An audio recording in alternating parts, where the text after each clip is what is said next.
Welcome into After Nebrasketball. It is your post-game analysis of another Nebraska basketball conference loss on the road. It is starting to feel, guys, like Groundhog Day, but in hell for Nebraska basketball fans.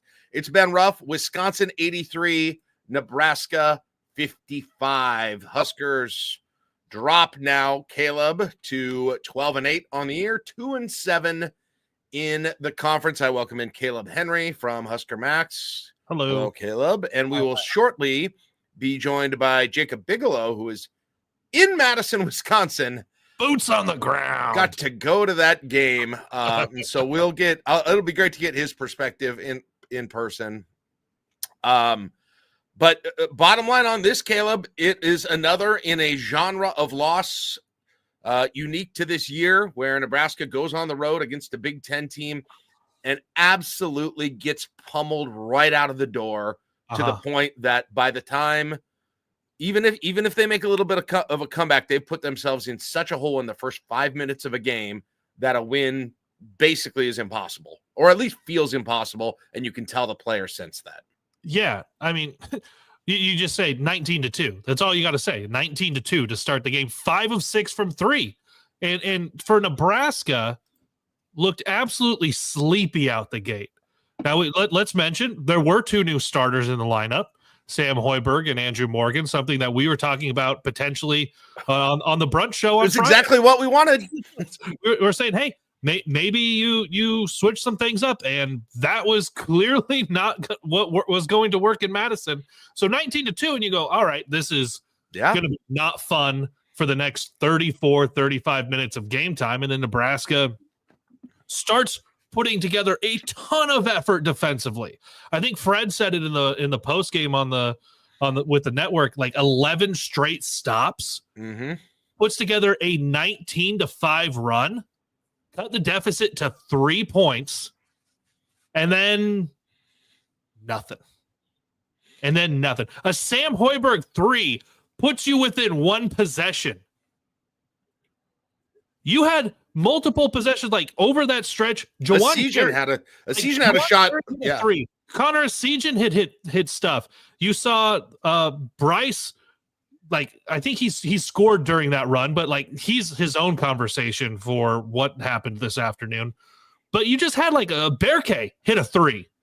Like, you had all these things happen, and it was like, okay, there's tons of energy on defense. Guys are moving on offense. They're getting decent shots. Juwan Gary's attacking the rim, and even when he misses, it's like good things are happening. You and I were talking about that during the game. And then nothing. Yeah. And then went back to, okay, here's not a lot of effort defensively. Okay, things are going wrong. We're not going to move on offense. And that's just kind of become the story of this team. And it only lasted for a little while. And then it wasn't there again. That little stretch did make me really fully realize the defense. I think I said the other way on this before, and I have changed my mind. The defense by far is the problem. There are many problems. Don't get me wrong. I'm not saying it's the exclusive problem, but the offense is struggling in large part because of the defense, in my opinion. I think fixing the defense would help go a long way toward fixing. I think we saw what that looks like a little bit during that time. And you're right. And it felt like for a little while there, it was like, man, it feels like Raleigh Worcester was like, you could feel the effort coming off of him, which you can't say about many guys this year. Yeah, he was the one going, I'm going to be overly physical and make them call something. Yeah. And I was like, where is the rest of that? Gosh. That's what we've been saying. Everyone plays Nebraska. Yes, everyone goes out and says, we're going to bully you until the officials call something, and then we're still going to bully you until we're in foul trouble. Yep. And Nebraska just doesn't do that. And Raleigh was doing that so much tonight. I was like, thank you for just going out and saying, I'm going to just push somebody around. Yeah. And it didn't, ultimately, it didn't get the result, but you saw flashes. You saw so many flashes that you're like, this is why the team got out to a 12-2 start to the season. Yeah. Because there were flashes of what was happening effort-wise, and then you would have things go wrong, and everything just kind of snowballed from there. You had Brice Williams, his first 2 fouls, I was like, I don't know. Those are kind of bad luck foul calls, but also he's not handling physicality at all. He had a turnover where I don't know if they got his arm or got the ball, but he just wanted to turn and whine about it. And then it was wide open offensive possession for Wisconsin the other way. And that seems to be happening a lot. I've turned the corner with Brice from saying he needs to just, I want to just see him have a different mentality to saying something is wrong. I wonder what it is. Yes. That's where I'm at with him now. Something has changed. Something is wrong. This isn't the player that he was at Charlotte, that he was at Nebraska last year, first 2 months of this year. I don't know what it is. I don't know if it's injury. I don't know if it's physical. I don't know if it's, something else. I don't know. I don't claim to know, but there is something, and that's the reality now, Kaleb. Like, you've got to, if that's the reality, we may never know exactly what it is exactly, or if it's a combination of things, but he's not, you can't play the game anymore expecting him to eventually snap out of this and just turn something on. You can't play with the hope that he is going to be your lead. You can't go like, I mean, let's admit it. This team felt better when Brice and in some cases Juwan weren't on the floor today. Yeah. I cannot believe I'm saying that. I cannot believe I'm saying that. But Brice for sure. And offensively, I think Juwan sometimes. You felt better with Raleigh, with Sam Hoiberg, with Morgan, maybe Berke. Boy, that's a rough spot to be. You want to know why a team's struggling? Because the 2 players that are the nucleus of your team, the experience, something has regressed in them so much or changed in them from one year and one season to the next, that they have become to the point that you kind of don't, you're like, I don't know if we should have them on the floor at this point. That's how a team goes from 80% to the NCAA tournament to a seven in a row losses or 6 in a row losses. Whatever. Just six right now. Feels 6 like a million. 6 so far, but you're right. Think about when we were putting together okay, what do you want for a starting lineup? Or what do you want for your closing lineup? Or what's your best 5 offensively, your best 5 defensively? Every one of those combinations had Brice and Juwan. And then you mix and match. You were like, okay, maybe this here situationally, but every one of them had Brice and Juwan for the reasons that when they're doing good things, this team is its most successful. Tonight, those 2 guys combined for 16 points, 6 of 24 shooting. Again. 3 of 10 from 3-point range. Juwan, by the way, 1 of 10 over the last 2 games from deep. They combined for 12 rebounds, 2 assists. Brice had 4 turnovers. Juwan had 1. It just, there was nothing going right there. And Brice ends up only shooting 2 free throws in the game. How's about this on the losing streak? He has not shot more than 5 free throws in a game, which he's done twice over this losing streak. Against UCLA, he went 11 for 12. He is a completely different player. I can't explain it. I'm not trying to explain it. Right. But, I mean, look no further than that to start your explanation of what's happening this year. And it's not about not getting the calls. It's about not being in a position to I'd say that if I thought it was. Oh, for sure.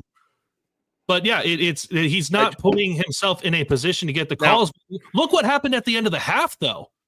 Like, you got, what was it, a Connor Essegian 3, and then a long rebound, and Brice said, I'm getting to the rim. Dude, and then he'll do that, and he's done that in the last 2 minutes of regulation of like 3 games, too. Yes. Rutgers and Maryland and, what was it, Iowa, right?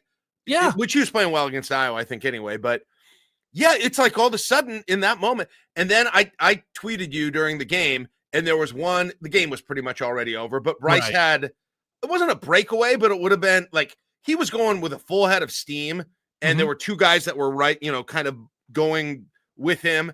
And I'm like, man, that is a play where him and several other comparably athletic big players would absolutely go in, You saw what John Tonje would have done with it, you know? He would have gone in and just tried to monster dunk the crap out of thing, or at very least get fouled. What did he do? He turns on the Jets and he's dunking that. I'm sure he is. But what did he do? He decided to do he had Berke, who he thought was open in the corner, and tried to sort of do a one-handed pass to him, and it sailed over his head 4 feet tall. Yeah. Like that is the perfect encapsulation. So it's not only the inability or lack of whatever it is to use that part of his game, but then it's just the turnovers, the bad passes. It's like I don't feel comfortable with him with the ball. It's wild. Yeah. It is completely wild. Well, and especially when we just had the conversation about who do you want out there for your 5? Let Brice handle the ball more. And yeah, and I know someone pointed it out on Twitter, and I'm sorry I don't have it pulled up because I got a million notifications because of the rifle team beating Army. By the way, Nebraska women's basketball up 21-17 after the first quarter. Nice. On number 12 Ohio State.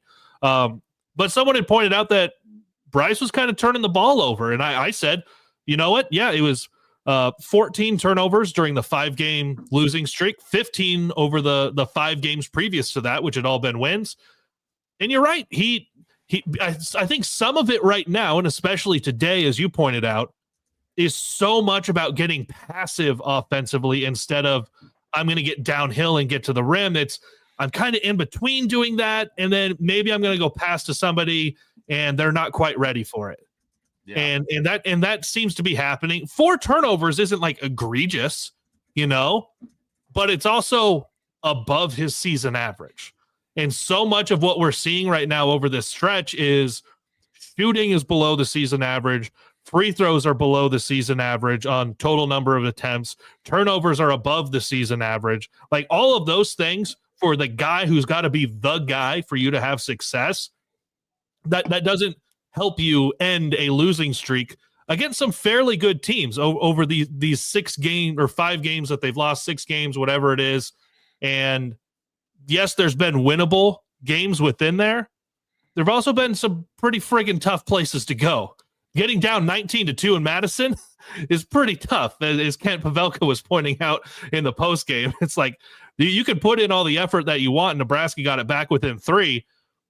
But at some point, like, are you out of gas? And then they take back over. And Fred said it in his post game that Wisconsin was comfortable from the beginning. They were, yeah. And even with that big run to cut it back, Wisconsin was comfortable and had no issue.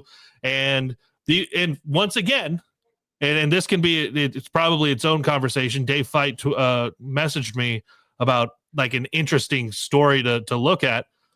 Guys who played high school basketball in Nebraska, games against Nebraska, Tanji has 27 today. Yeah. Yep. It's, man. And absolutely obliterated Connor Essegian on a dunk. He did. Yeah. It's crazy. Let's just address this instead of me chatting about it in the chat real quick. Jordan says in the chat, Jack doesn't like coaches to be fired, but that's where this is going. That's what needs to happen. I'm like, just to clarify, I'm not I get stereotyped on. I'm not against firing coaches. There was one Husker coach in football I wanted fired more than anybody did. So just for the record, that's not necessarily the case. I am like, I would rather, I'll have this conversation at the end of the year. Okay. Mm-hmm. And the response to Jordan was, I already know, right. It's going to happen. There's no turnaround coming. Okay. Jordan knows how the season's ending. I don't. So that's the difference. He knows what's happening in the future. I do not. That would be the difference between us and how we assess this. And so, I don't know. We can talk about it at the end. I mean, if they completely, if they go down and win 1 or 2 games this year, it's a conversation you need to have.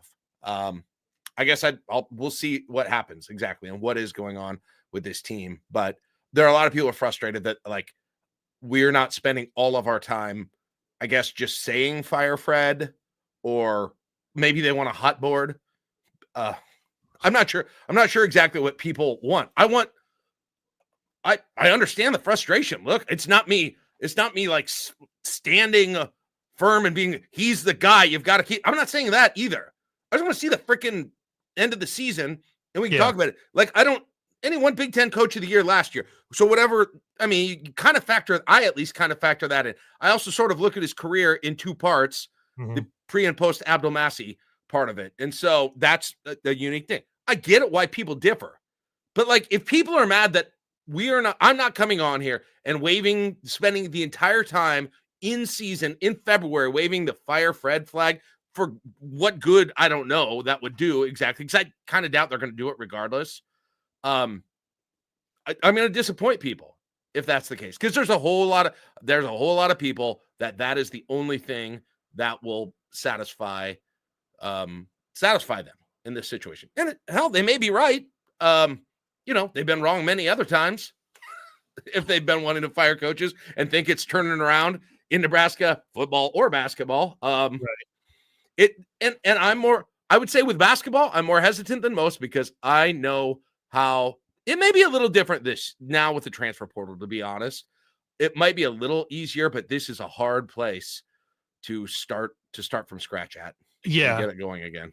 So, well, it's here's one part of it is that maybe there's a conversation if this team like loses out, but I still, because of coming off of a Big Ten Coach of the Year and coming off of making the NCAA tournament, where I'm at is that if I don't think it's going to happen, I'm not really going to talk. That's the other thing.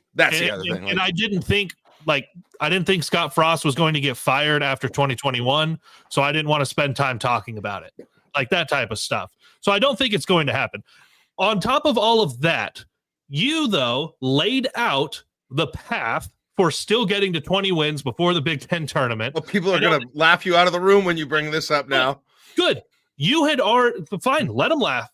Thanks for tuning in. Super chat if you want us to talk about your comments or join the IA. Oh, yeah, we're just doing the Discord. The chat we interact with is, even if they, are critical, it's the live show chat on our Discord for the people who are supporting this show through Patreon. Anyway, go ahead.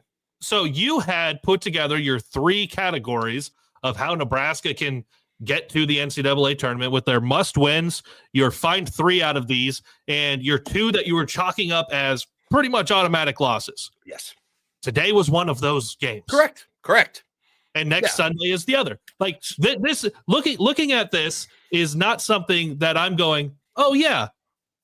Probably when we get to Nebrasketball brunch, it's not going to move the needle a whole lot for me, despite it being as terrible as it was today, because we had chalked it up as a loss. If they won, sure, that'd move that for a little bit, but I'm fine with it. This was another one of those deals where it wasn't as much the loss, but again, that it was a team shooting lights out from 3, getting out to a huge lead, and just like it not feeling like a game, it feeling like, the Harlem Globetrotters for it. Not quite as bad as Purdue, but not quite as or bad. Probably not even as bad as Michigan State, to be honest, but still there where you've got the backups in for the last 4 minutes, like the walk-ons in for the last 4 minutes of the game. So that's the problem with it. It doesn't allow for much. It takes huge bites out of your thought about the ability. See, like last week, it was kind of the same tone. They only lost to Maryland by 3, right? That was a very different loss, even though nobody really acted like it. That was a very different loss than today was, just because there are so many things. And Kaleb, it just cements the 3-point. I don't know what they can do this year to get out of this hole on 3-point defense. Yeah, it's insane. What was it today? 17 of 37. I think 17 of 37. Shot 45.9% from deep. And they were averaging, by the way, 9.6 threes a game is what they were averaging on the season. Yeah. They are a good 3-point shooting team. I'm surprised it's that low. Well, and the broadcast was talking a lot about them being perhaps the best 3-point shooting Wisconsin team they've had in program history. So like that's where kind of their bread is buttered. Yeah. But 17 is still much higher than what their season average was. Blackwell 4 for 7, Winter 2 for 2, Tanjay 5 for 11. Klesmit, who's killed Nebraska before, was 2 for 8. Yeah. Yeah. It's over and over again, Kaleb. Teams comfort. Fred used the word comfortable. I'll use his word. Teams look unbelievably comfortable on offense against Nebraska. Yes. Unbelievably comfortable. And even when they don't, for a while, Nebraska will play 31 seconds of good defense. Mm-hmm. And then they'll be cornered. They'll have a guy down low with 2 guys on him. And what do you know? Pop that out and somebody wide ass open, and they'll hit it every time. Teams in that scenario where they pop it up with less than 3 seconds on the shot clock, pass out from inside, are 37 for 38 against Nebraska this year. It's an incredible stat, but that's what they are. That's a very incredible stat. Also incredible, Nebraska in sole possession of 17th place in the Big Ten Conference standings. Puts them 2 spots out of making the Big Ten tournament. The only team they are ahead of, though, is Washington, and that's a game that Nebraska will play at Washington. That is one of your must-haves, I believe. Yeah, you got the must-haves are basically all the home games except for Illinois and Michigan. Yeah. And then at Washington. Yep. So how many is that? 5? So at Washington, Ohio State, Maryland, Minnesota, and Iowa. So that's 5 must-haves right there. 5 must-haves. And then and then this next Illinois game that they've got coming up this week is in that second group where you've got to go, 3-2, I believe. I don't have it in front of me. 3-2 out of 5. Correct. Yeah. And unless something got weird up there at Oregon, then that would just replace one of them. Right. Yeah. So what are those 5 games that you got to go 3-2? Oh, it is Illinois at home. And then, of course, there's at Oregon, but then at Northwestern, at Penn State, home with Michigan, at Ohio State. Like, I think there are 2 things you can think right now, and I think they're probably equally reasonable. One is, I've seen enough. This team is doing the same thing over and over again. Something has gone wrong. They're not turning it around, right? Yeah. You can just see it. I think it's a reasonable take to have right now. I can't say that's wrong. I also think you can say the schedule is it's just a significantly different pattern in the schedule coming up after they finish this trip to Oregon and Washington. Mm-hmm. It's just a more normal. You've had the top of the league on the road every Sunday. It's so weird. I hate it. I hate this schedule. Give me a freaking Saturday game, which I don't know that has anything to do with it. But the schedule's been USC and Rutgers were games you had to get. But other than those 2, the schedule has been completely brutal. There's only one Saturday game left, by the way. It's that Minnesota game, right? Yeah. Yeah, home with Minnesota. But even then, on a Saturday, it's 1 o'clock. So if they can't, the schedule will be more forgiving. It's just, will they be able to, will that matter is the question. It'll be a lot more forgiving in the second half. But again, but I can see what people are saying. Well, you're losing to USC and Rutgers on the road or at home. Then does that even matter? Fair question at this point, because everybody seems to be getting better. Who's getting worse everybody's getting better. Minnesota's getting better. USC's getting better. Rutgers getting better. Nebraska is getting worse. Indiana's getting worse. There's the other one. Indiana can join us. As always, us in Indiana. That's really it. Hey, thank you to Theo for the super chat. Oh, what did Theo have to say? He said, "Thanks for all you do." Thank you, Theo. Shout out Theo. Always enjoy interacting with Theo. Theo could be just chatting on the Discord, and he came in here and gave a super chat instead. That's nice of him. Matt in the Discord did ask if Bigelow is going to jump on. I can tell you he's not, because he is going over, I think, with Wilson to talk with Tanji. Yeah, of course, Nebraska guy, and he went off today. What was your favorite of the 18 threes that you made? That would be my first question. Which one did you enjoy the most? Or, no, it was dunking on the Wisconsin transfer while your student section then started chanting F you, Connor. Oh, God, rough. Couple other thoughts, Kaleb, about things going wrong, and then maybe we'll end it on just sort of like what's still out there to try and improve if it's possible. Kaleb, they're leaving. I don't even think this is much exaggeration. They're leaving 20 points out there in layups that they should make. I don't think that's that wrong. By the way, 7 of 13 on layups today for Nebraska. Okay, so I guess it's not 20, but I can't believe it's that few. Well, that'd be 12. That's 12. I felt like it was more. And the ones that are missed are like, you swear they're going in. You're like, okay, they're not like crazy, wild, high level of difficulty shots in most cases. I can't believe how many layups they're missing. Like, I'm watching the game with my son, and I'm like, he says, this is stupid, but they legit need to like have layup practice. Like they need to layup lines, go like layup lines, and given a little pressure and finishing. I mean, Juwan Gary will get in there. He'll go to 80 miles an hour into the lane, and like he's going so hard and so fast that he just throws the ball up and it bounces off the backboard and almost shatters it. It's just like the touch just is not there for so many of those guys that bounce around on the rim and miss them. So that's a killer offensively. We've talked a lot about the defensive issues as well. Turnovers continuing to be an issue, specifically with some players. It was interesting. They got Morgan one-on-one with what's his name? Their big guy, Crowell, and Morgan backed him down, went right in, put it up. And that was at the beginning of the game. And I'm like, and they went back to it once in the second half, I think. Mm-hmm. And there's people still aren't doubling him because they don't want to go off Nebraska shooters or Nebraska shooter. I don't know. Yeah. If they're not going to double him, do they need to start going to that a whole lot more? And just saying, hey, we're going to live with whatever happens out of this possession.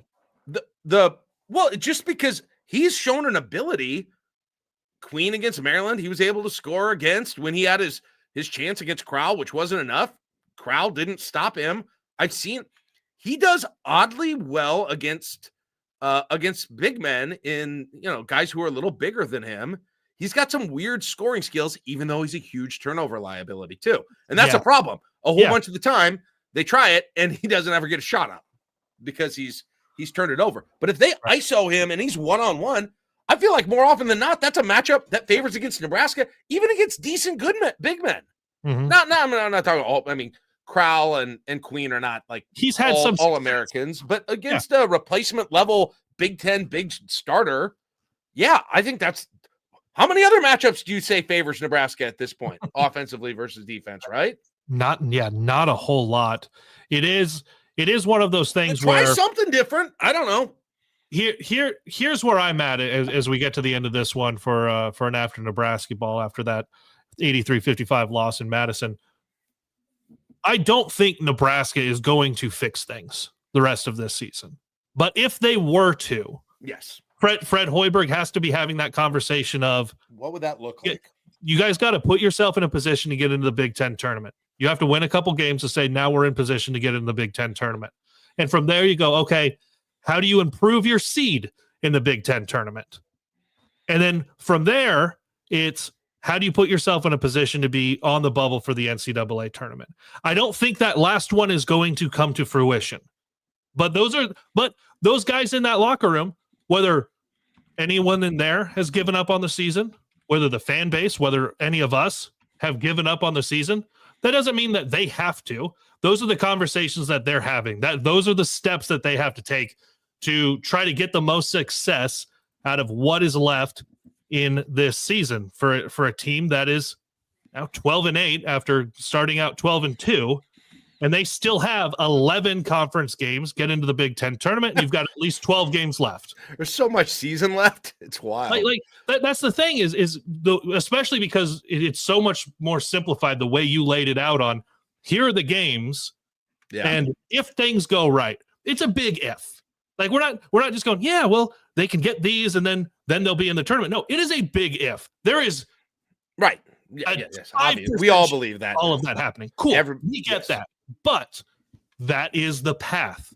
That doesn't make it an easy path. That is the path. It is still out there type of conversation for this team. And by the way, I need this to get me through the winter, okay? I've got to do all these shows, and Kaleb is doing. And by the way, when I bitch about this show, I mean no disrespect to Kaleb and Jacob, and I feel bad about that because they are also taking time to do these things, and they do a great job with it. And so just wanted to put that there because I got to thinking about that earlier. So no.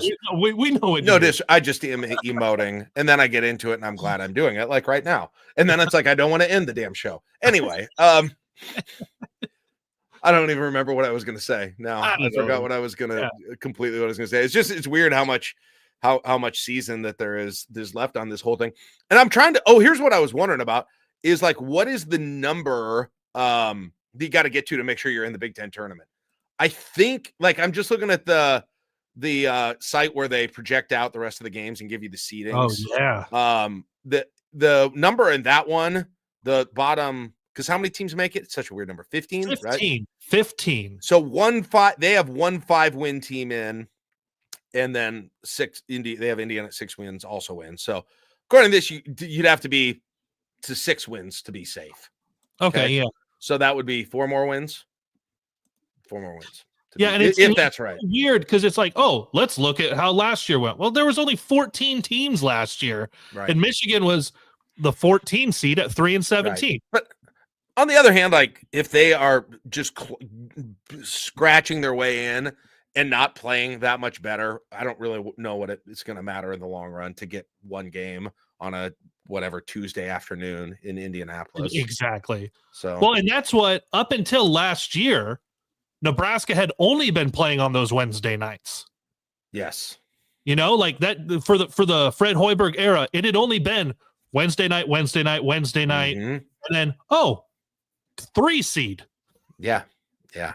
So like that's and for me, that's the big difference in having the conversation about the entirety of the Fred Hoiberg era because of what happened last year and because of the 12-2 start and because there is still stuff ahead for this team.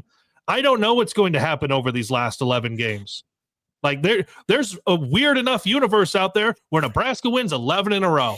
I'm sorry, guys. That's a potential universe. I don't think that's a reality right now, but until the games happen, we don't know for sure. If I had never seen this team look really good against decent competition, I would be able to say without like I'd be able to say there's no way it's happening, right? Like it's never happening. But like what happened between the end of November and December and right now? Because they're not the same team. You can't I am not buying, oh, they were just playing weaker competition. Because they weren't. This team would have lost. The team that lost to USC and Rutgers at home probably isn't going to beat Oregon State in Hawaii, to be honest. Right. Definitely ain't beating Creighton. Definitely ain't hanging 2 points against St. Mary, right? Yep. Like yep. St. Mary's. And so to me, something has changed. If you have to trace it back to something, the biggest thing for me is Brice and whatever's going on with him. That's to me the change.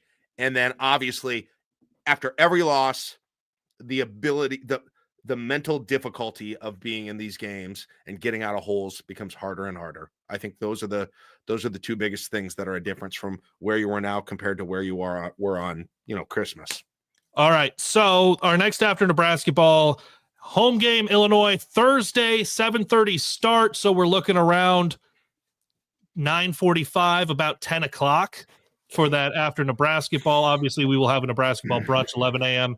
on Friday. You guys, I-80 Club, have got some other stuff in between there. Yeah, we do. We got the Wednesday.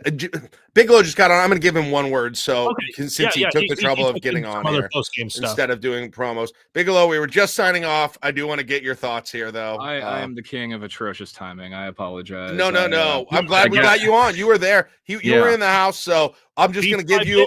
I'm just going to give you a couple minutes to tell us what you saw and your thoughts, and then we'll wrap it. Yeah, I mean Nebraska. I mean they looked lethargic from the jump. It looked like they hardly got off the bus. And then they respond with their 2 best players not on the floor, which was the most, kind of. I mean, it was all eye-opening, but that was probably the most eye-opening aspect of today. Was plus minus is not an end-all be-all stat, but when your 2 best players, I believe, I've got it right here.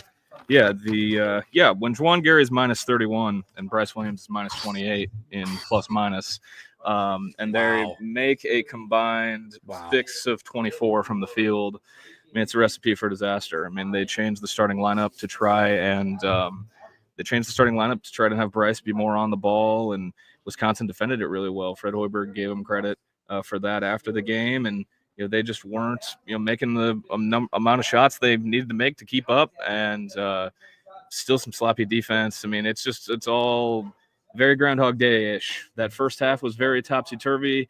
They fought back. Asian hit a couple. It's like, is he going to get going and see how this crowd gets into it? No, that didn't last. The only guy who played more than 20 minutes for Nebraska who had a positive plus-minus was Raleigh Worcester. I mean, there's all sorts of things not to like about that performance. And Fred Hoiberg gave probably more credit than I've heard him give to an opponent in any of the post-game availabilities this year. He talked a lot about Wisconsin. And he said, the way they move the ball, the way they play offense, the efficiency.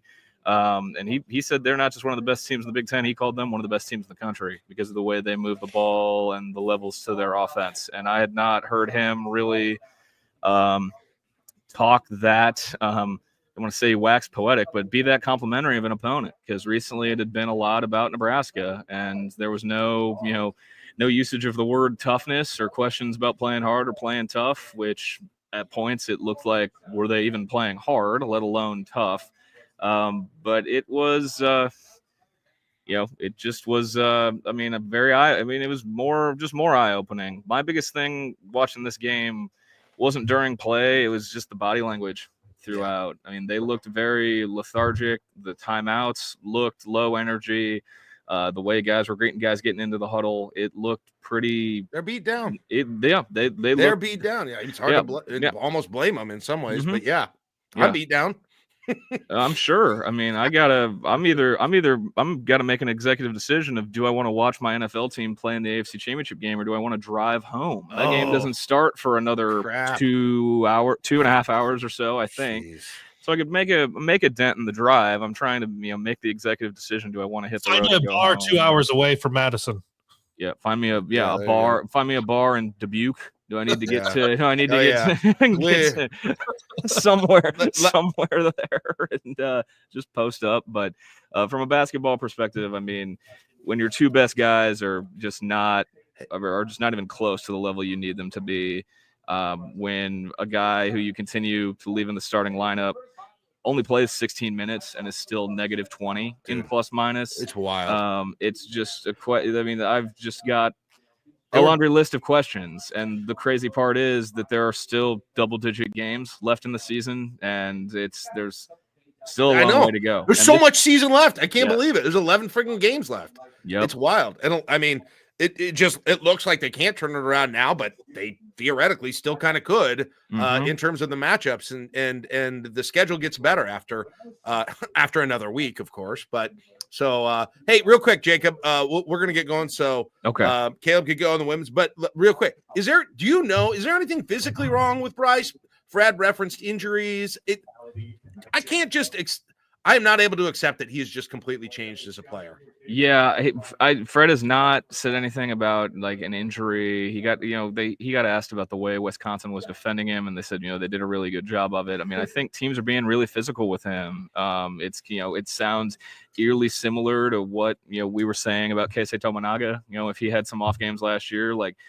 They're just playing him hard. They're guarding him hard, and they're playing physical with him. I don't think he's hurt. I think it's just wear and tear. I mean, honestly, I think back to the start of the season, and this isn't just Brice, but this is just a lot of this team, just how hard they played their asses off in some of those games, like that Creighton game, like that Indiana game, and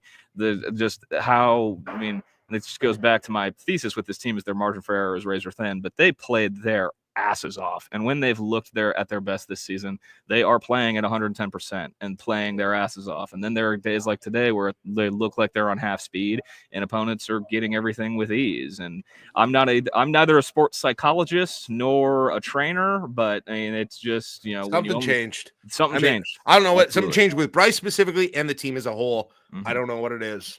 I wish I would, because I'd tell him how to fix it, but I don't. No, so. I would too. But yeah, no, I appreciate you letting me jump on for a couple minutes. Thank you. I probably need to shut the hell up because Wilson's 2 seats away from me, and he needs to write his story. So I need. Wilson, you suck. I need to be quiet. Wilson! Yep, he's chuckling. He's over here chuckling. But no, I couldn't read his 3 points because I didn't have my World Herald login working. Could he just come say them in the mic so I don't have to read? Oh, never mind. Can he give us 8 points? Can he give us 1? He had 3 thoughts on the game, and I'm dying to know what they were. And he's right there.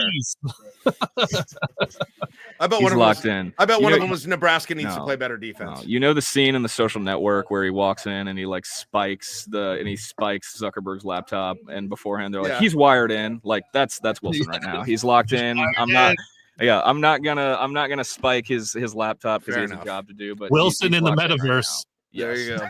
All right, that's it for the show. Bigelow, thank you so much for giving us a live report down there. I'm glad we were able to get you on. Kaleb, I know you got to cover the Ohio State Nebraska women's game. Nebraska trails by 1 in that. So I'm sorry to keep you so busy during that with that, but we do appreciate you being on and providing the therapy I needed. And that's it for the show. Yeah, we will be back after the Illinois game Wednesday night. We will Thursday night. Thursday. Night. All right, we'll see you then. Goodbye, everybody. Bye. Here comes the turnaround. Oh, wait, I got to push the button. Here